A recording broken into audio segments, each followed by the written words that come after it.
আসসালামু আলাইকুম। This is a travel tech ticket. সবাই কেমন আছেন? আজকে আমি আপনাদেরকে শিফা অ্যান্ড সুন্নাহ কাপিং থেরাপি সেন্টারে নিয়ে এসেছি, যেটিকে আরবি ভাষায় বলা হয় সুন্নতে হিজামা, আর ইংরেজি ভাষায় বলা হয় কাপিং থেরাপি। আপনারা হয়তো অনেকে কাপিং থেরাপি নামে অবগত আছেন। তো চলুন তাহলে ভিতরে গিয়ে প্রবেশ করি।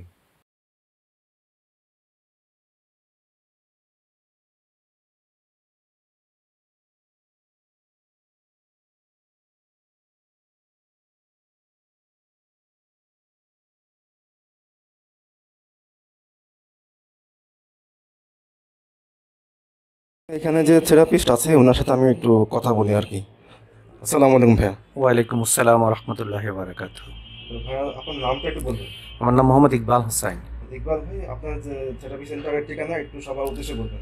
আমার থেরাপি সেন্টারের ঠিকানা হচ্ছে শেফান সুন্না, house number 2/2, lane 11, avenue 5, Mirpur 11। এটা মিরপুর বেনারসি পল্লীর পিছনে। তো ফ্রেন্ডস, আপনাদের সুবিধার্থে ভিডিও ডিসক্রিপশনে হিজামা সেন্টারের পুরো অ্যাড্রেস, ফোন নাম্বার, গুগল ম্যাপের লিংক এবং সর্বশেষ ওনার ফেসবুক পেজের লিংক দিয়ে দিব, যাতে করে আপনারা খুব সহজভাবে হিজামা সেন্টারে চলে আসতে পারেন। তো ভাইয়া, অনেকে প্রশ্ন করবেন যে যে থেরাপি করতে কী পরিমাণ খরচ লাগে, এইটি একটু বিস্তারিত বলতেন। এটার খরচ হলো আসলে এখন সব জায়গায়, মানে ঢাকায় সব জায়গায় যেরকম নেই, কাপ প্রতি 100 টাকা।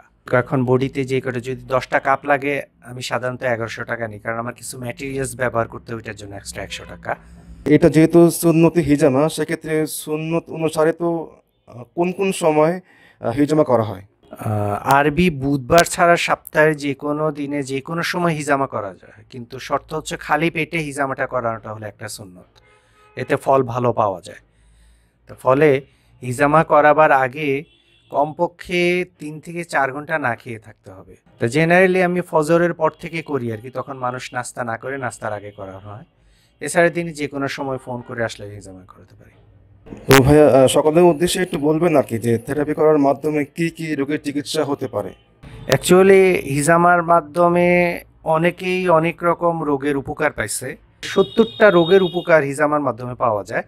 আমি তো 70টা রোগ পড়তে পারবো না। জেনারেলি এটা যে কোনো ধরনের ব্যথা, সাজেস মাথা ব্যথা, মাইগ্রেন বা সাইনোসাইটিস, বাতের ব্যথা, পিঠে ব্যথা, হাঁটুতে ব্যথা, হাতে ব্যথা, পায়ের গোড়ালিতে ব্যথা, উচ্চ রক্তচাপ, অনিদ্রা, মানসিক সমস্যা এবং অনেক রকম চর্মরোগ, স্কিন ডিজিজেরও উপকার হতে পারে। আচ্ছা, অনেকে আছেন যে চুল পড়া নিয়ে খুবই টেনশনে ভুগে থাকেন, বিভিন্ন জায়গায় হেয়ার ট্রিটমেন্ট করার পরেও কোনো সুফল পায়নি। তো হেজামা করার মাধ্যমে চুল পড়ার কোনো সুফল পাওয়ার সম্ভাবনা আছে কিনা? জি, আলহামদুলিল্লাহ। আমার এখানে তো যে কয়জন করাইছে, করায় যাওয়ার কয়েকদিন পরেই বলছে যে 1 সেশন বা 2 সেশনের পরে উনাদের চুল পড়াটা নর্মাল পর্যায়ে চলে আসছে। আমি এটা বলবো না যে চুল পড়া বন্ধ হয়ে যায়। প্রত্যেকটা মানুষের শরীরে নরমালি কিছু চুল প্রত্যেকদিন পড়ে। হ্যাঁ, কারো যদি চুল পড়ে মাথায় টাক হয়ে যায়, সেক্ষেত্রে আমি বলি না যে ওই টাকে আবার চুল গজাবে, কিন্তু অতিরিক্ত চুল পড়ার উপকার পাওয়া যায়। সুন্নতি হিজামা গ্রহণ করার পরে এর কোনো পার্শ্ব প্রতিক্রিয়া আছে কিনা? আমি এক কথাই বলবো, সেফলি যদি হিজামা করা হয়, হিজামার কোনো পার্শ্ব প্রতিক্রিয়া নেই, এইটার কোনো সাইড ইফেক্ট নেই। বাট খুব সাবধান থাকতে হবে। যেমন হিজামার ক্ষেত্রে আমরা যে ব্লেড বা যে নিডেল ব্যবহার করতে, সেগুলো ওয়ান টাইম, কাপগুলো ওয়ান টাইম। সাবধানতা অবলম্বন করে হিজামা করলে এটার কোনো ক্ষতি নেই। আমি দেখতে পাচ্ছি ইতিমধ্যে একজন পেশেন্ট সুন্নত হিজামা গ্রহণ করার জন্য অপেক্ষমান আছে। তো এখানে আর দেরি না করে সরাসরি চলে যাচ্ছি পেশেন্টের কাছে।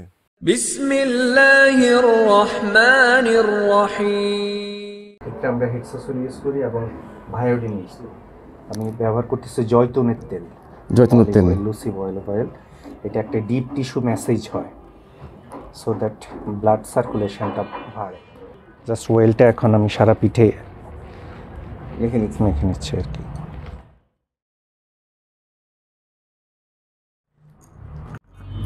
এই হলো মেসেজ স্টার্ট। আমরা এইভাবে টিস্যুটা টেনে ধরে তারপর আস্তে করে অল দা ওয়ে, বিসমিল্লাহ, স্পাইনের 2 পাশে অল দা ওয়েতে তারপর আমরা মেসেজটা করে থাকি। জেনারেলি এই মেসেজটা একদম মাসেলের ডিপে রক্ত সঞ্চালন বাড়ায়। তা একটা হাদিস আছে যে এখানে সকল ট্রিটমেন্ট ফেইলড, সেখানে হিজামা শুরু। আমি মানে যে ওয়ান টাইম প্রোডাক্ট একজন ক্ষেত্রে ব্যবহার করি, মানে হাইজেন ফ্যাক্টর মেনটেন করার পর এইটার কোনো সাইড ইফেক্ট নেই। হিজামার এক কথা, হিজামার কোনো সাইড ইফেক্ট নেই। বিসমিল্লাহির রহমানির রহিম।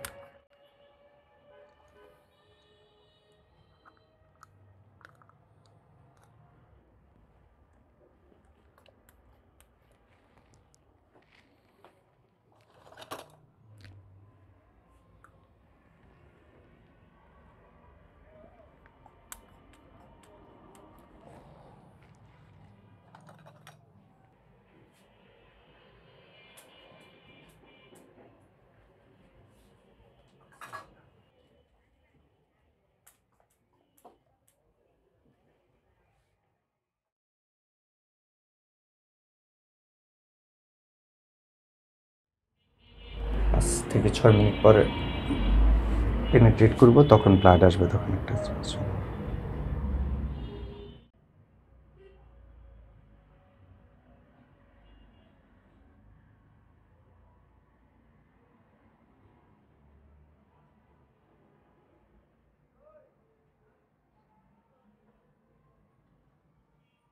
আমি এই একটা নিডল ব্যবহার করে এটাকে স্কেচ করছি, কাপিংটা করবো আর কি। এতক্ষণ যে প্রসেসটা ছিল সেটা হলো ড্রাই কাপিং, ঠিক আছে, আর এখনকার প্রসেসটা হলো ওয়েট কাপিং।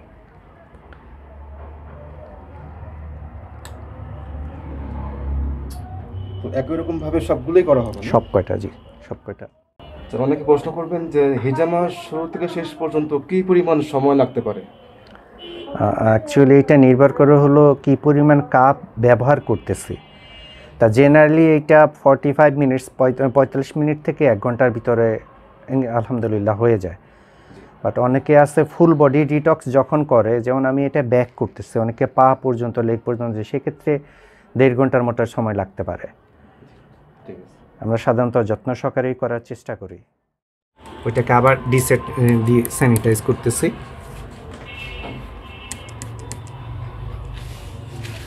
স্পটগুলো সো দ্যাট কোনো রকম ইনফেকশন যাতে না হয়, জার্মটা ক্লিন হয়ে যায়।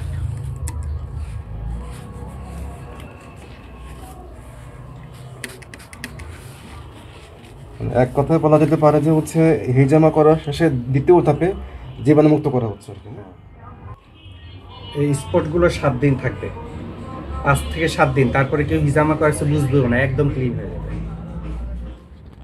এখন হচ্ছে আমি একটু পেশেন্টের সাথে একটু কথা বলি। আচ্ছা ভাইয়া, আসছেন কোন জায়গা থেকে? এই মিরপুরে থাকি। মিরপুর 10 নম্বর। 10 নম্বর। আচ্ছা, পূর্বে কোথাও কি থেরাপি করিয়েছিলেন? সিআরপিতে করাইছিল, এই থেরাপি করাই নাই, অন্য থেরাপি করা। মানে হিজামা করিয়েছেন কোথাও? না, জি না। আপনি যে হিজামা করালেন এটা মূলত কি কারণে? এই ফিডে ব্যথা হয় এই জন্য। পিঠে ব্যথার জন্য? হুম। হিজামা যা করিয়েছেন এতে কোনো প্রকার ব্যথা পেয়েছেন কিনা বা কোনো সমস্যা হয়েছে কিনা? না, সমস্যা হয় না। হালকা একটু লাগতে পারে আর কি, না? ওই সুর ব্যথাটা আর কি। আচ্ছা, ঠিক আছে। তো ভাইয়া, আপনার সুস্বাস্থ্য কামনা করছি। আপনার পজিটিভ রিভিউ দেওয়ার জন্য অনেক ধন্যবাদ। তো ফ্রেন্ডস, আপনারা সকলে বুঝতে পেরেছেন এটি একটি সুন্নতি চিকিৎসা বা সুন্নতি হিজামা, যেটি গ্রহণ করার ফলে আল্লাহ তাআলার হুকুম অনুযায়ী বিভিন্ন রোগ থেকে আরোগ্য লাভ করা যায়। পাশাপাশি সকল সুস্থ মানুষরাও এই সুন্নতি হিজামা গ্রহণ করতে পারবেন। তো আপনি যদি এই সুন্নতি হিজামা গ্রহণ করতে চান তাহলে শেফা অ্যান্ড সুন্নাহ কাপিং থেরাপি সেন্টারে এসে সুন্নতি হিজামা গ্রহণ করতে পারবেন। আপনাদের সকলের সুস্বাস্থ্য কামনা করে এখানে বিদায় নিচ্ছি। আল্লাহ হাফেজ। আসসালামু আলাইকুম ওয়া রাহমাতুল্লাহি ওয়া বারাকাতুহু।